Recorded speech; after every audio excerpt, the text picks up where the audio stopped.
We live in interesting times for the headlines.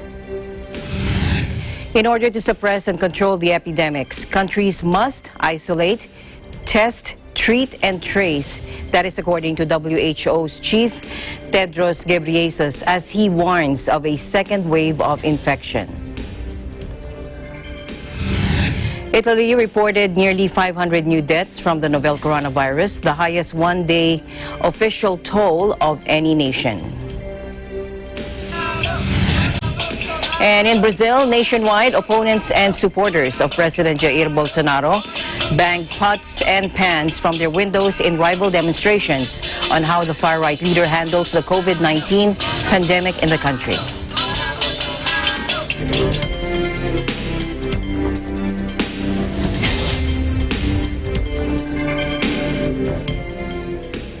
I'm Alma Angeles, wherever you're watching from around the world. Thank you very much for joining us, and now to the news.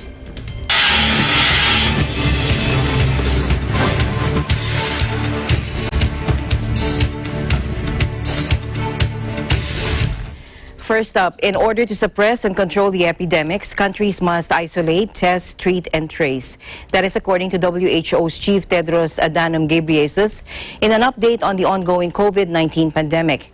If they don't, he said, transmission chains can continue at a lower level than resurge once physical distancing measures are uplifted. Take a listen. More than 200,000 cases of COVID-19 have been reported to WHO, and more than 8,000 people have lost their lives. And more than 80% of all cases are from two regions, the Western Pacific and Europe. We know that many countries now face escalating epidemics and are feeling overwhelmed. We hear you. We know the tremendous difficulties you face and the enormous burden you are under. We understand the heart-wrenching choices you are having to make. We understand that different countries and communities are in different situations with different levels of transmission. Every day, WHO is talking to ministers of health, heads of states, health workers, hospital managers, industry leaders, CEOs, and more, to help them prepare and prioritize according to their specific situation. Don't assume your community won't be affected. Prepare as if it will be. Don't assume you won't be infected. Prepare as if you will be. But there is hope. There are many things that all countries can do. Physical distancing measures like cancelling sporting events, concerts and other large gatherings can help to slow transmission of the virus. They can reduce the burden on the health system, and they can help to make epidemics manageable, allowing targeted and focused measures.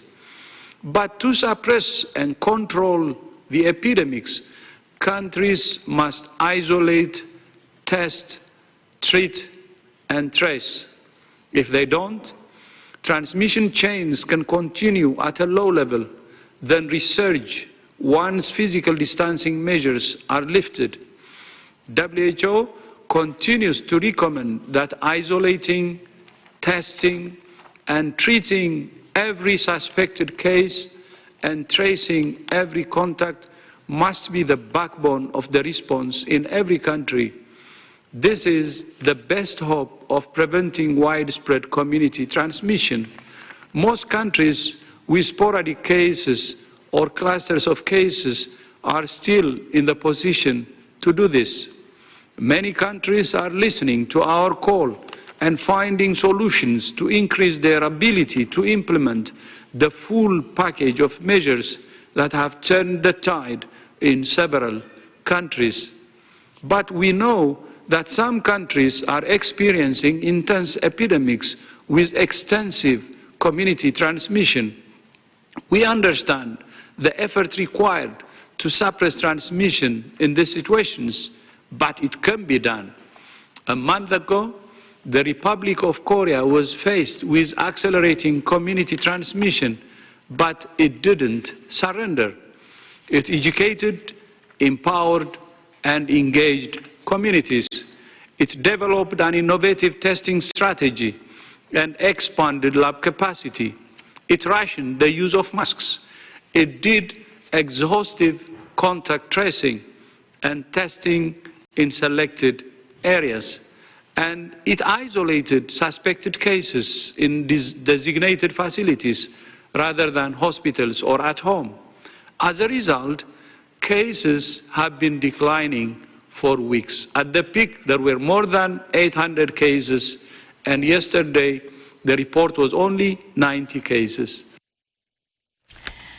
Lockdown measures taken in Italy over the coronavirus pandemic will be extended beyond their original deadlines, according to Prime Minister Giuseppe Conte on Thursday. They imposed nationally on March 12 the shutdown of most businesses and a ban on public gatherings in Italy. The European country worst hit by the pandemic are due to expire on March 25. School closures and other measures such as a ban fan attendance at sporting events are due to run on until April 3. Italy on Wednesday reported nearly 500 new deaths from the novel coronavirus in just 24 hours. That is the highest one-day official toll of any nation. A total of nearly 3,000 people have died because of the virus in Italy, almost as many as in China, where the pandemic began in late December. Italy has now recorded more than one-third of global deaths and has shut down all businesses, public gatherings, steps that have spread across the world.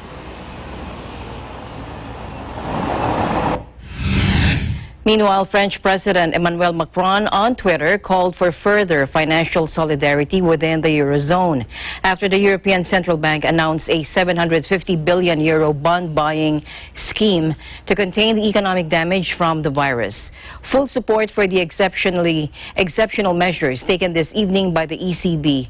It is up to us, European states, to be ready through budgetary interventions and greater financial solidarity within the Eurozone, he said in this tweet.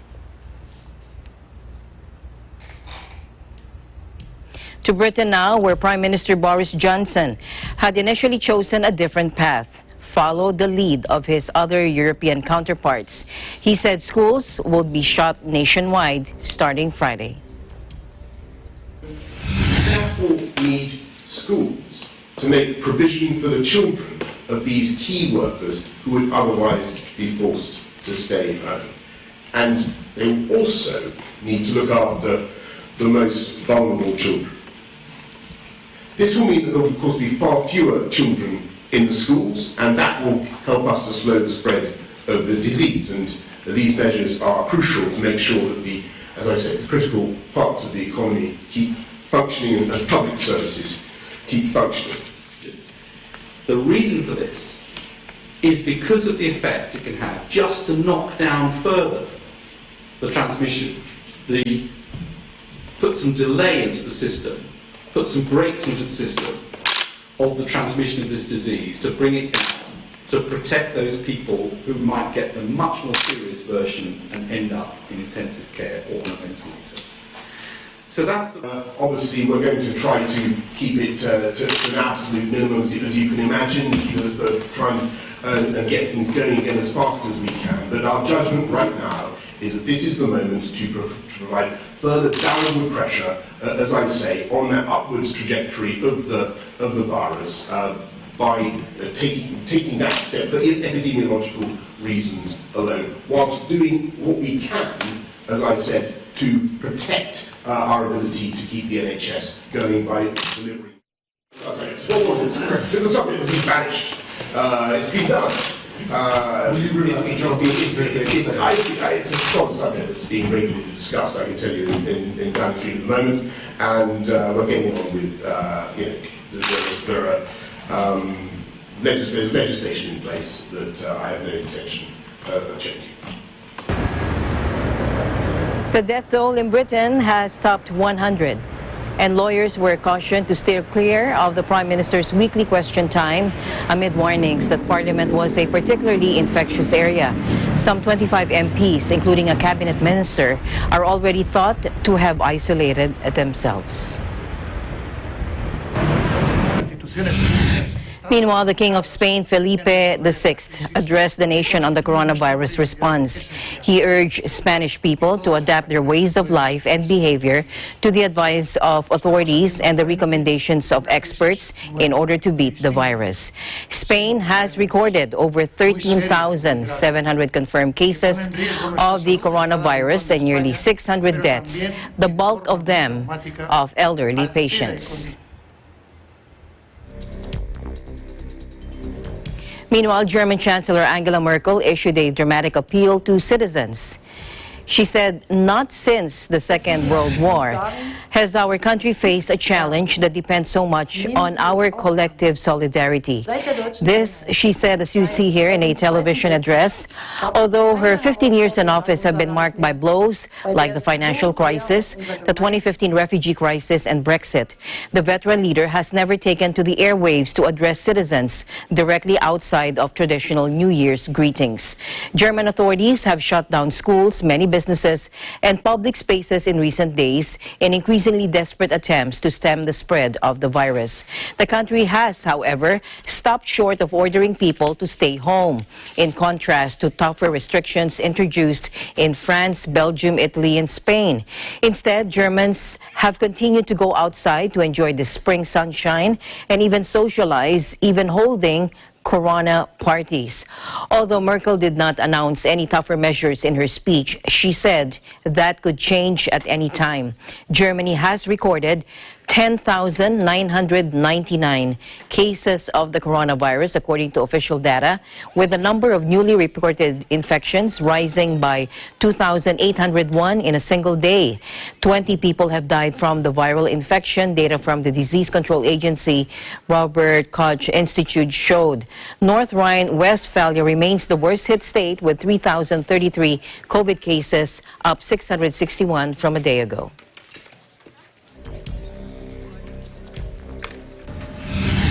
Meanwhile, Belgium followed Italy, Spain, and France in ordering on Wednesday its citizens to stay at home until April 5, except for medical attention, getting exercise, or working in businesses deemed essential.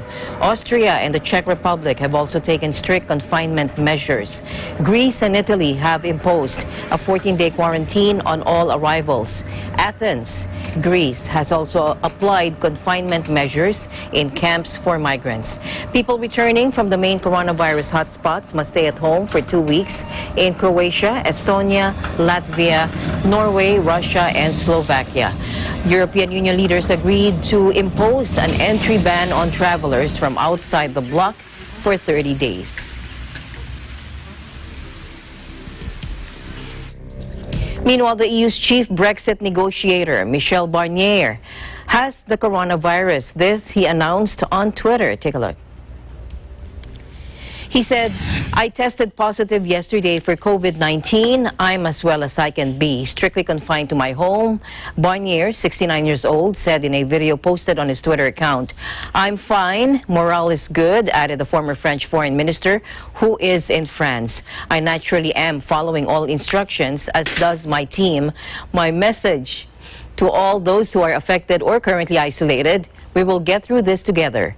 Barnier's revelation comes after the EU and Britain on Monday canceled this week's post-Brexit trade talks because of the coronavirus outbreak.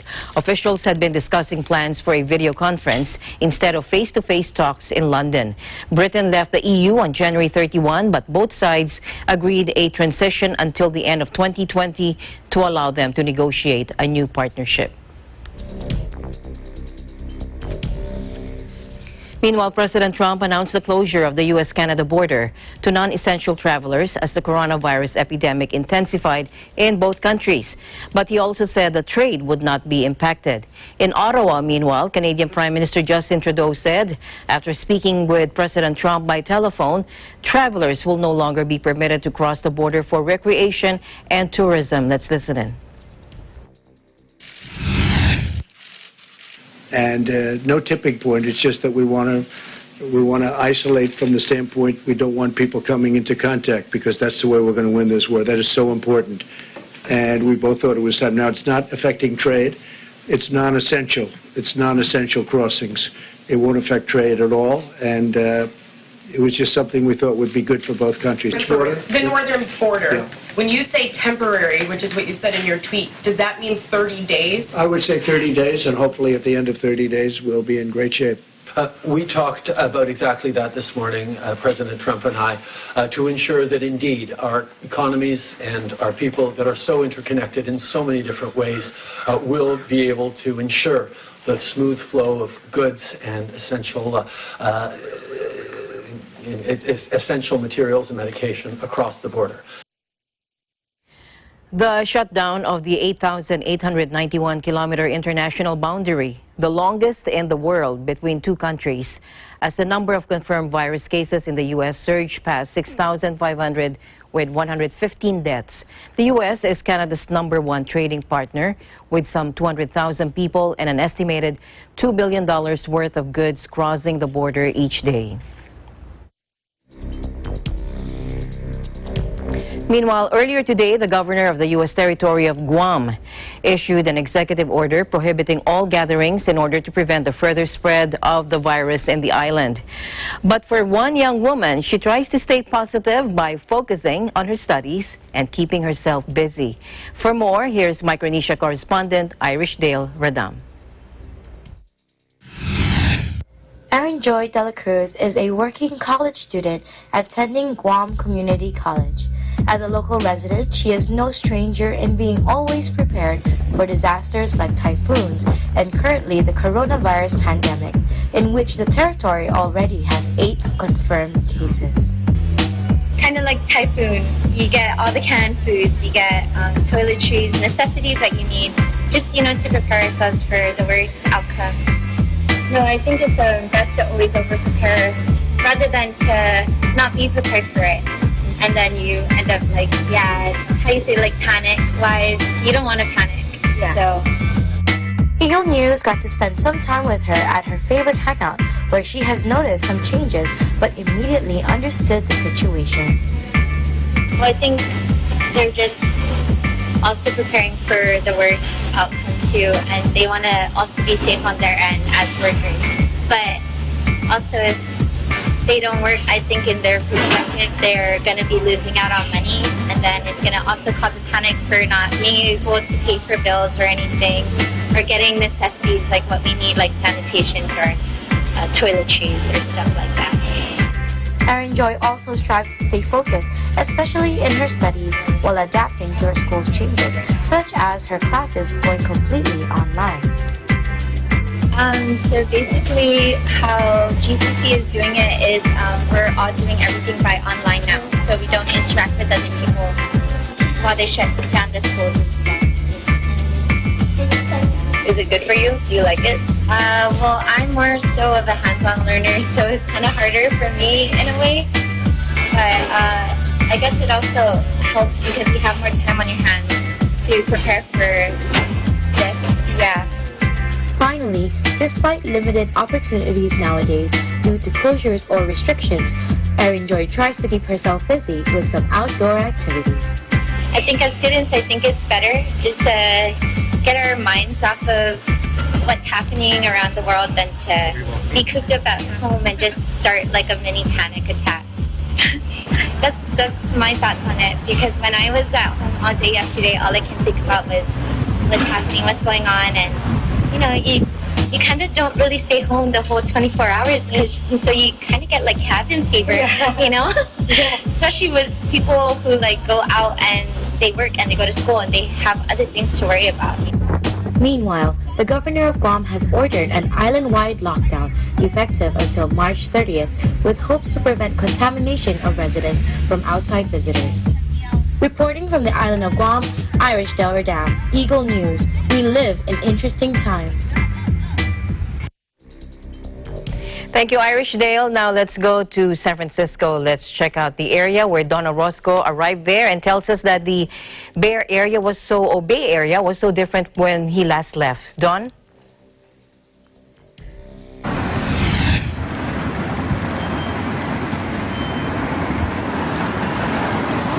Some people call it NCOV, some says COVID-19, or it's just simply coronavirus.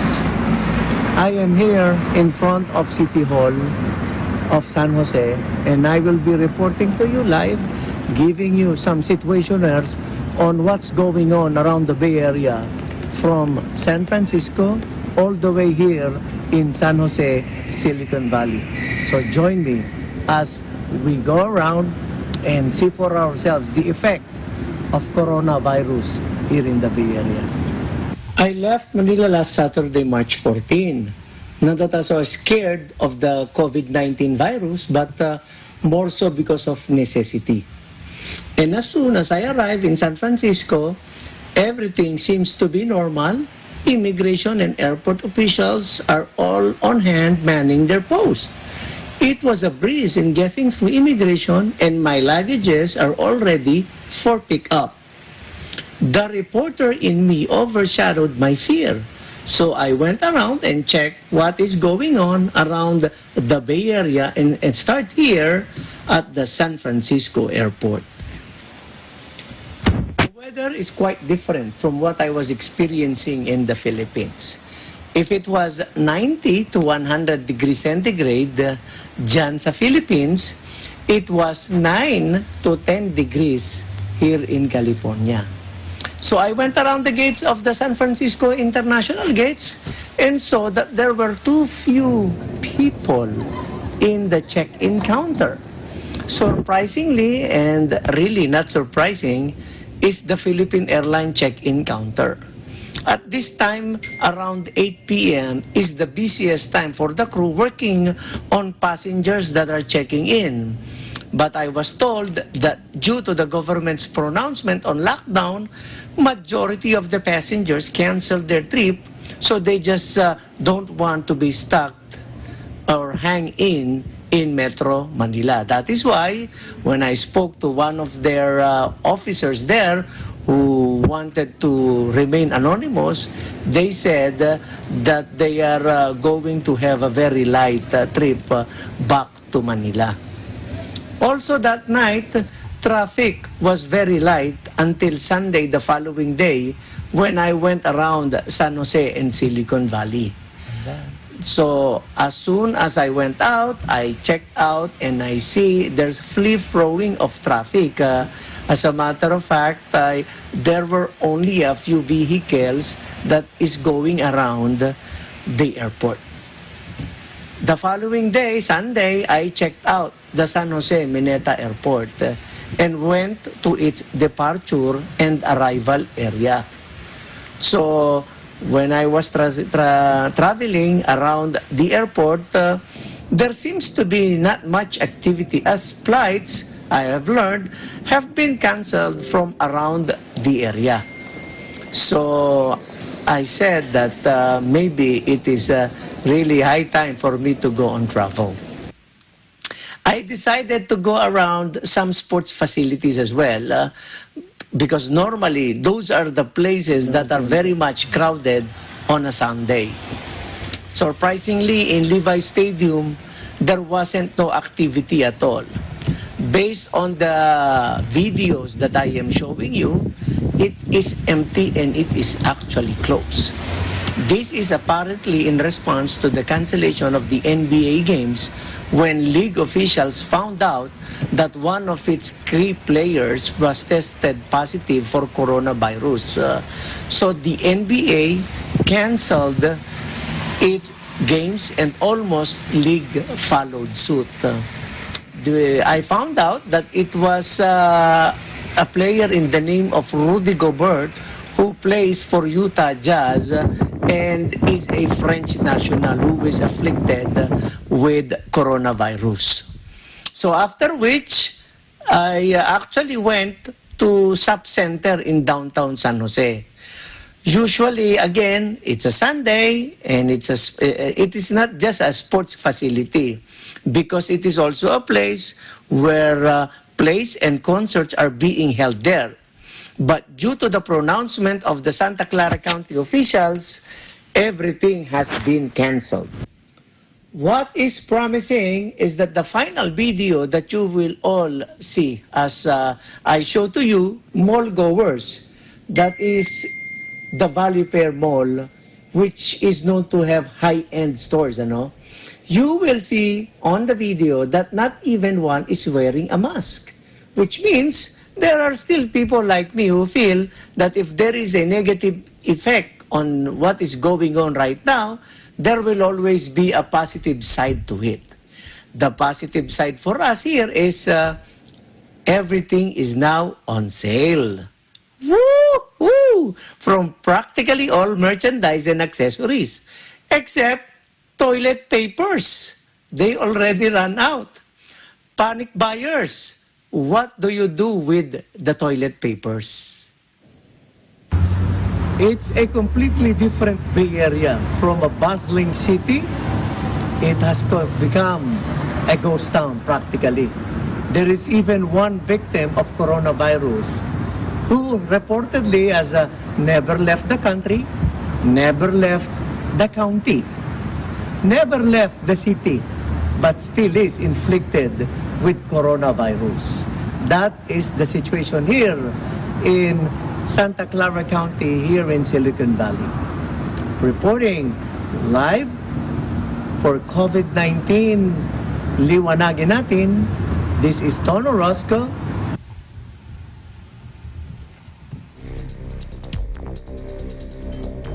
Thank you, Don. Meanwhile, the Philippine government has suspended the issuance of visas amid the continued spread of COVID-19 worldwide. That is according to Foreign Affairs Secretary Teodoro Locsin, and he announced this today. Starting today, he said all our embassies and consulates will temporarily suspend visa issuance to all foreign nationals, as well as the visa-free entry privileges of all foreign nationals, he said in a statement. The order also covers foreigners who have previously secured a Philippine visa.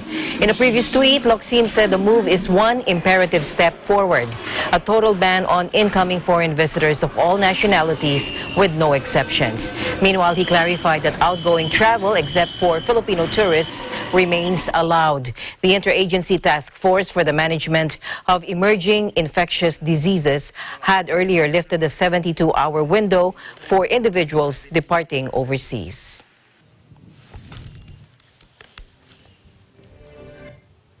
Eagle News, we'll be right back. Stay tuned.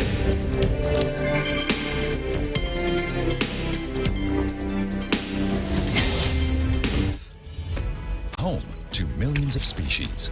A home worth saving.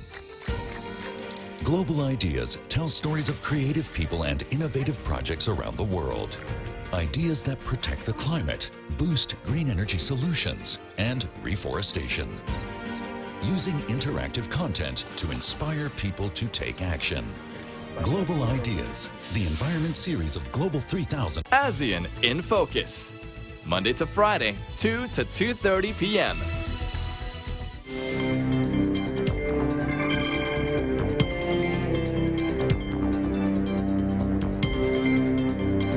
Australia's Prime Minister Scott Morrison has announced a total and indefinite ban on all overseas travel. This announcement came as Australia's biggest airline, Qantas, also said it would halt all international flights for at least 2 months and suspend 2/3 of staff in response to the pandemic, while the country's central bank cut interest rates to record lows. Australian Prime Minister Scott Morrison said the ban on anyone who is not a citizen or permanent resident coming to Australia will be in place from Friday evening. Australia currently has 709 confirmed cases of coronavirus, with the total doubling roughly every 3 days. New Zealand, meanwhile, has 28 cases.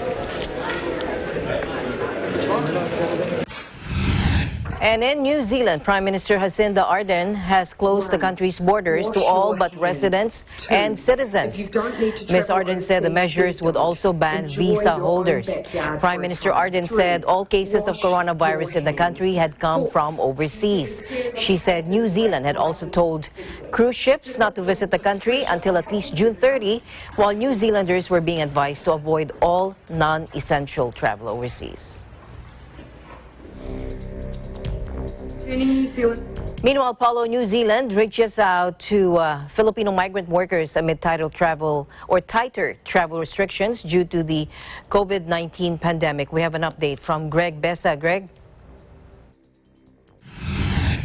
As the governments of New Zealand and the Philippines are imposing travel restrictions to and from their territorial boundaries, which are all aimed to contain or slow down the contagious effect of COVID-19, or commonly known as coronavirus, the Philippine Overseas Labor Office is reaching out to Filipino migrant workers in New Zealand to address their concerns, especially their plan to travel back to the Philippines for their long overdue vacation to see their loved ones. Labor Attaché Angel Borja Jr. of the Philippine Overseas Labor Office in New Zealand met a number of Filipino migrant workers who remained undecided on whether or not to travel back to the Philippines for a short vacation to be with their families and loved ones after working for several months in New Zealand. These workers were worried on the tighter travel restrictions being implemented in New Zealand and the Philippines as coronavirus continues to spread across the globe without any sight of its ending. From Monday, March 16th of this year, the New Zealand government has required all incoming travelers from overseas, except those coming from the Pacific Island countries, to do self-isolation for 14 days upon arrival in the country, among others. On the part of the Philippines, its government has locked down Metro Manila for a month starting from Saturday, March 14th, as it pursued aggressively its enhanced community quarantine to minimize, if not prevent, further coronavirus infection to the general public.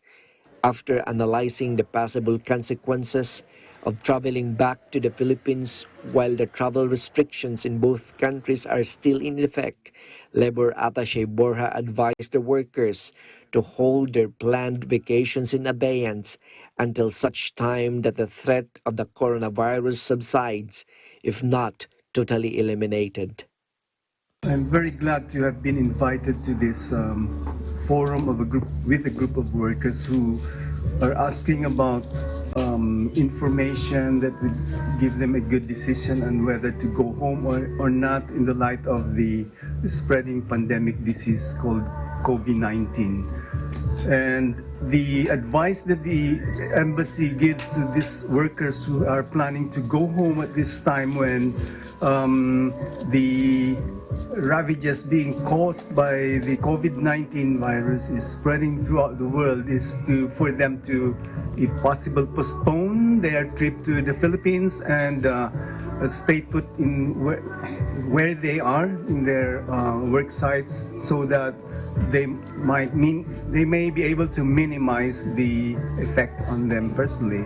And these workers are quite happy to be able to touch base with the Polo and the embassy concerning this query that they have for the information as well as for their guidance going forward on their being able to cope well with the ongoing crisis situation brought on by the COVID-19. Much as the workers are longing to see their families and loved ones back in the Philippines, they had decided with finality to postpone their trips at the expense of paying penalties due to flight rescheduling or cancellations. Ako'y may planong uuwi sana sa bansang Pilipinas na ating pinalakihan. Kaya nga lang hindi ako makakauwi ng dahil sa itong kumakalat na sakit o coronavirus. At ayaw ko pong umuwi muna ng dahil sa gusto kong maproteksyonan ng ating mag-ina. Ganoon din po sa akin. Kaya ang aking pasya o desisyon ay dito lang muna sa bansang New Zealand. Pagdating ng araw, bagamat isang taon ko na rin silang hindi nakikita, malungkot. Nakakapanghinayang. Pero dahil sa ito nga, hindi maganda, kaya dito na lang muna. Gusto ko sanang umuwi ng Pilipinas, kaya lang natatakot ako sa virus. Pero miss ko na rin ang pamilya ko, kaya lang walang magagawa. baka naman matanggal ako sa trabaho. On the other hand, health workers in New Zealand are working round the clock in informing the public on the precautionary measures against the contagious and deadly effect of coronavirus. Our key, I should say, is prevention and measures or strategies on how to keep the spread of coronavirus in our community. And these strategies include thorough hand washing. So the World Health Organization currently recommends washing our hands with soap and water for at least 20 seconds. And if we say hand washing, it should be a thorough hand washing. And should water or soap becomes unavailable, we could also use our alcohol gel in that case.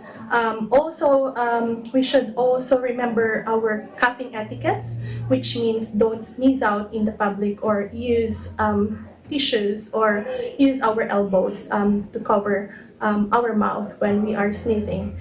It is also recommended that we avoid crowded places such as public gatherings and maintain our safe distance. If I am not mistaken as well, the recommended one is 1 meter apart, and that is considered as a safe distance. It is also very essential that we need to be aware and take responsibility that if we develop or feel that we are having the symptoms of coronavirus, such as high temperature of more than 38, shortness of breath, or dry cough, it is our self-responsibility to self-isolate ourselves for 14 days. Or if we are uncertain of what to do, here in New Zealand, we are very fortunate to have a responsive government, and we could call Healthline on their 0800 number to seek for an advice. The coronavirus knows no political, economic, and territorial boundaries, be the affected countries developed or underdeveloped. It affects the peoples from all walks of life. They may be rich or poor, young or old, powerful and influential or not. As the medical experts across the globe are scrambling to find an antidote, the virus has continued to disrupt the global economy as it momentarily changed the people's way of life. We live in interesting times. From Upper Hutt, New Zealand, this is Greg Bessa. Meanwhile, nationwide, Brazilian opponents and supporters of President Jair Bolsonaro bang on pots and pans from their windows in rival demonstrations on how the far-right leader handles the COVID-19 pandemic in their country. Two cabinet ministers and the head of the Brazilian Senate said that they had tested positive for new coronavirus, but President Jair Bolsonaro again warned against what he called hysteria surrounding this pandemic. The far-right president, whose casual response to the crisis has triggered outrage among his critics, also became a target for online mockery for what some said was his egregious misuse of a face mask during a news conference.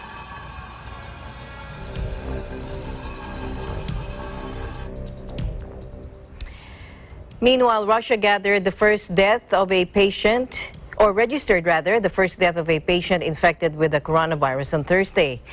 An elderly woman who had been hospitalized in Moscow, according to health officials. The 79-year-old who had tested positive was hospitalized on March 13 and had several other conditions, including diabetes and heart problems, the Moscow Health Department said in a statement. She died of pneumonia while being treated in an intensive care unit, and the elderly patient had a host of chronic diseases. Russia has reported 147 cases of the virus, according to official figures on Thursday. Moscow authorities urge elderly residents to stay away from crowded places like cafes and shopping centers. President Putin this week said the coronavirus situation is generally under control in the country and that the government has promised to step up testing.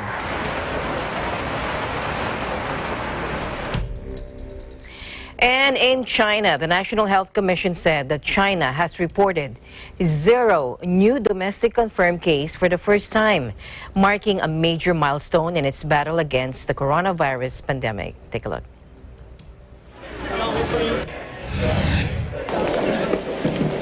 Now, this is video from Chinese state media showing medical teams sent as reinforcement to Wuhan, the central city where the new coronavirus first emerged, receiving heroic send-offs as the nation records 0 domestic infections for the first time. And they say this is a major milestone in their battle against COVID-19. In Hubei province, restrictions have started easing since a visit by President Xi Jinping earlier this month. Businesses and factories have been instructed to gradually open.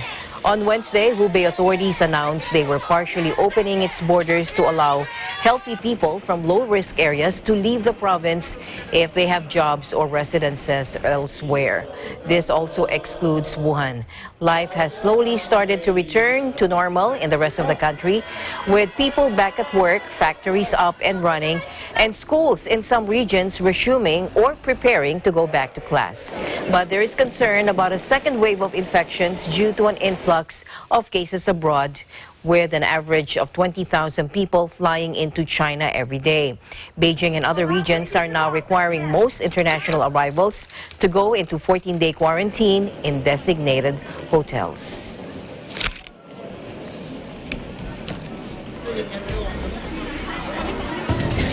And the news continues here on Eagle News. We'll be right back.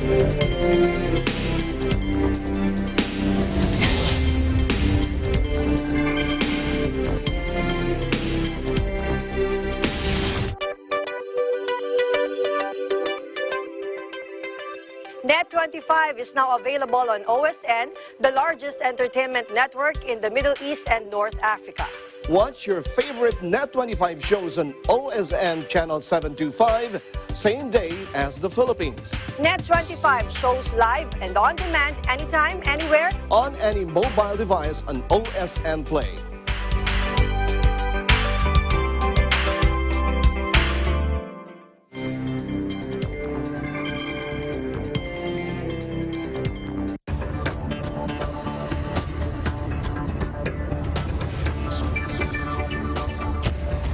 Welcome back. An initial assessment of the impact of the COVID-19 on the global world of work says the effects will be far-reaching, pushing almost 25 million people into unemployment and even more into underemployment and working poverty.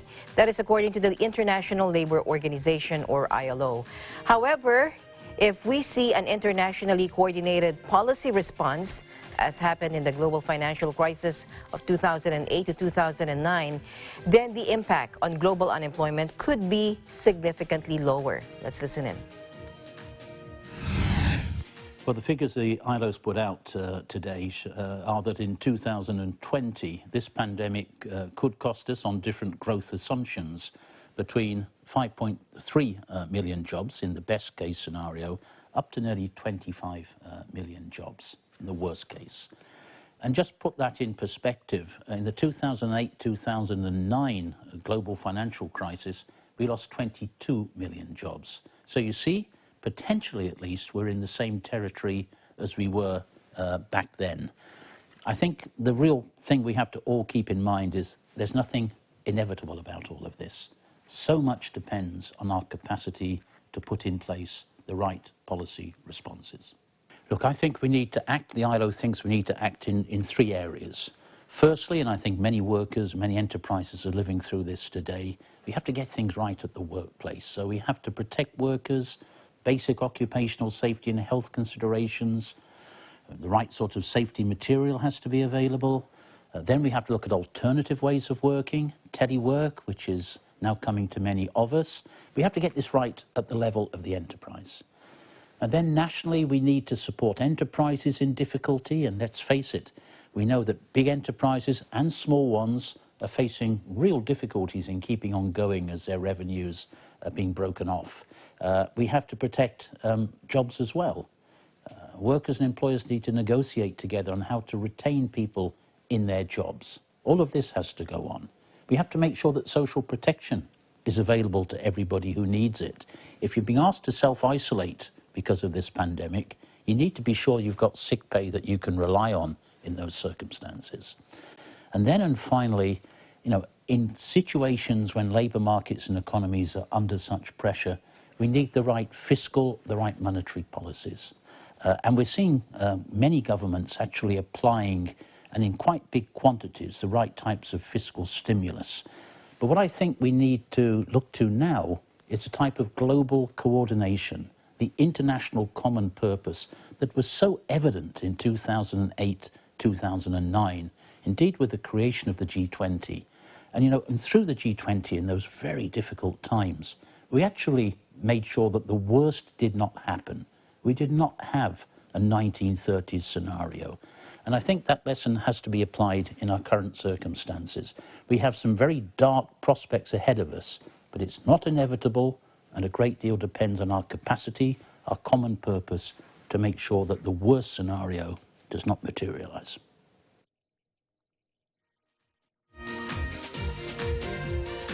In the Philippines, Cabinet Secretary Carlo Nograles, during the Laging Handa public briefing, appealed to private companies to retain their workers even if they are unable to report for work. During the month-long enhanced community quarantine in Luzon, which was ordered by the government to control the spread of COVID-19. Take a look. Employers should not require their employees to report for work. Employers should not terminate their employees by reason only of not reporting for work because of the COVID-19 situation. He also urged big companies to give their employees 13-month pay in advance to enable employees to survive during the lockdown. Both President Duterte and Labor Secretary Silvestro Bello III had earlier urged private companies to release the 13th pay in advance if possible. Under Presidential Decree 851, all rank-and-file employees in the private sector are entitled to receive the 13-month pay on or before December 24 of the year. However, an employer may give to his or her employees one-half of the 13-month pay before the opening of the regular school year and the remaining half on or before December 24 of every year. The mandatory benefit pay should not be less than 1/12 of the total salary earned by an employee within a calendar year, regardless of the nature of employment. The decree provides that every covered employer is required to make a report of compliance to the Department of Labor and Employment Regional Office not later than January 15 of each year. In other business news, more than 850 million young people, or about half the world's student population, are barred from their school and university grounds because of the COVID-19 pandemic. That is according to UNESCO. Let's listen in. Our colleagues at UNESCO tell us that as of late yesterday, that's Tuesday, more than 850 million children and youth, roughly half of the world's student population, are staying away from schools and university due to the epidemic. Just last week, I think the number was about 500 million. Nationwide closures are in force in 102 countries, local shutdowns in 11 others, and further increases are expected. The scale and speed of closures is an unprecedented challenge for the education sector. Countries around the world are racing to fill the void with distance learning solutions, but the uncertain duration of the closure adds further complications to their efforts. UNESCO has set up a COVID-19 task force to provide advice and technical assistance to governments working to provide education to students out of school. UNESCO is also holding regular virtual meetings with education ministers from all over the world to share experiences and assess priority needs. And the organization has also launched a global COVID-19 education coalition that brings together multilateral partners with the private sector, including Microsoft and the Global System Mobile Communications at GSMA Alliance, to help countries deploy remote learning systems so as to minimize educational disruptions and maintaining social contact with learners. Russia announced new measures to prop up the ruble and its oil producers, both of which have been suffering from sinking oil prices and the global panic over the COVID-19. Prime Minister Mikhail Mishustin said, quote, "The government and the central bank will continue to take the necessary actions to ensure financial stability." He announced that the central bank would increase sales of foreign currency reserves, which helped support the value of the ruble after the Russian currency exceeded the symbolic barrier of 80 rubles per dollar on Wednesday evening, a rate not seen since early 2016 during Russia's last economic crisis. Prime Minister Mishustin also said the central bank would also compensate oil producers the difference when the market price for Urals crude falls between $25 per barrel on Wednesday. It was selling for $24.65 per barrel. Now, this new mechanism will remain in place until the end of September. The Prime Minister on Monday announced that the government would unlock reserves of 300 billion rubles or $3.8 billion at the current exchange rates to help support the economy. In other news, workers are drying chili peppers in Bogra, Bangladesh. Chili production is a major industry in Bogra, a commercial hub of around 500,000 people. And chili is an important ingredient in Bangladeshi cuisine. Take a look.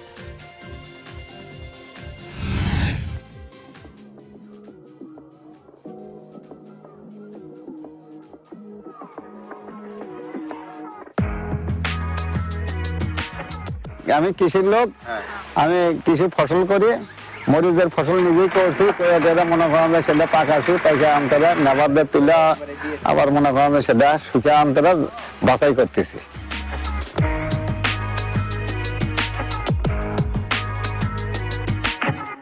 না এটা তো আপনি মনে করেন যে আমরা আবার হয় কিছু কিছু হাতটা যে ঝোলাফোলা করে, তো সেটা আমরা আবার করি তেল তুল দিয়া মানে ধোয়া বাগলা সাবান দিয়ে ধোয়া বাগলা করে তেল তেল নাগালি এটা সেটা যায়।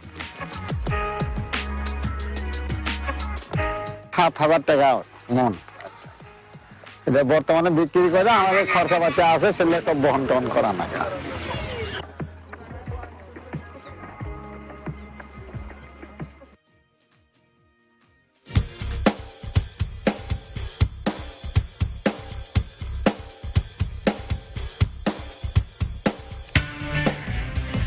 A Thai university's ninja robots are ready to be deployed in hospitals to measure fevers and protect the health of overburdened medical workers on the front lines of the outbreak. First built to monitor recovering stroke patients, the machines have been quickly repurposed to help fight the disease. Take a look.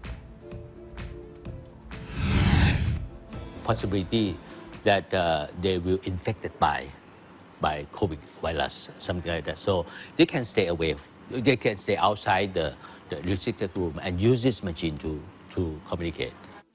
Automatic face tracking. So if, for example, if medical doctor would like to observe patient face, this one can be tracked, you see. Okay? So doctor can see the face, of the patient. They can do mainly, like telemedicine as well. So it can equip with a temperature sensor, it can equip with a pressure, body pressure sensor, as well as ECG, as well as oxygen. But for COVID, mainly temperature is just enough. The ninja robots have helped staff at 4 hospitals in and around Bangkok to reduce their risk of infection by allowing doctors and nurses to speak to patients over a video link.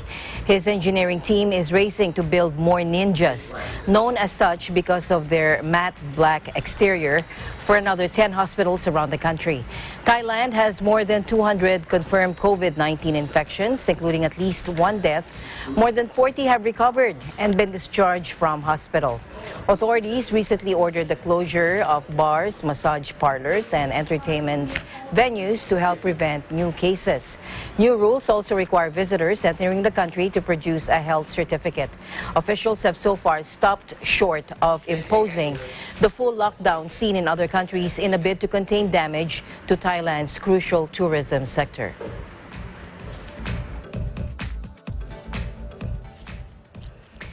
And finally, in our news, Europeans are clapping and cheering from their balconies and windows to show their support for medical staff on the front lines as the continent battles the spiraling virus crisis. Take a look.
that's the news for tonight. Join us online and here again tomorrow evening. From all of us here at Eagle News, thank you and we'll see you soon. I'm Alma Angeles. We live in interesting times.